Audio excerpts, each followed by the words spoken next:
Hello, my name is Rey Contreras, and I just wanted to get a show of hands who's disappointed with what happened last week with the Olympic girls in the Capitol Hill, where they were molested for years. The FBI, the courts, I mean, they didn't do anything. I mean, it was traumatizing. It was a system that... Mr. Contreras, just move your microphone on and try speaking a little louder, okay? Sure. What I'm talking about is what happened in Capitol Hill. All these girls, you know, they called the authorities and nothing happened. The FBI didn't do anything, the local police, the state police, nothing happened. Here we are, you know, imagine them being here today. Imagine if they were sitting here telling you what they experienced, and your response to them was, well, what if we had maybe 45 hours of continued education? Like, that's all I heard today was these little theories, but no one's getting arrested. No one's going to jail. This entire system hasn't put anyone in jail. It's the families that have come together that put away the very few guardians that have been punished.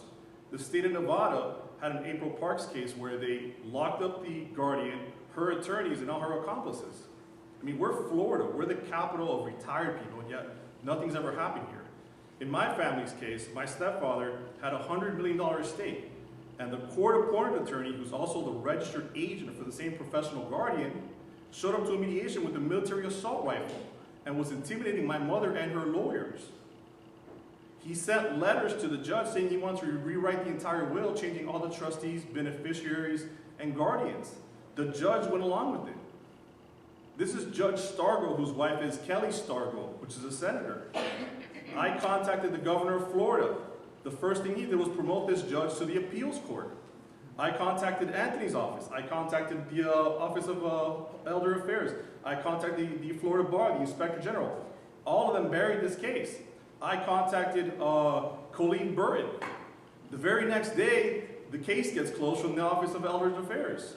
I mean, this isn't a task force. A task force does things. The word force, you do things. This is more like scrapbooking. You're scrapping all these cases under the rug. You're not doing anything. You haven't in the last 20 years. I mean, you guys can talk about all these little theories and changing the law, but here's a law where a guy brought a gun to a mediation. A lawyer showed up at a mediation with an assault rifle, and the Florida Bar did nothing. The Florida Bar did nothing against his conflicts of interest. The Florida Bar did nothing about his secret meetings with my stepfather, changing the will with little handwritten notes. None of that happened.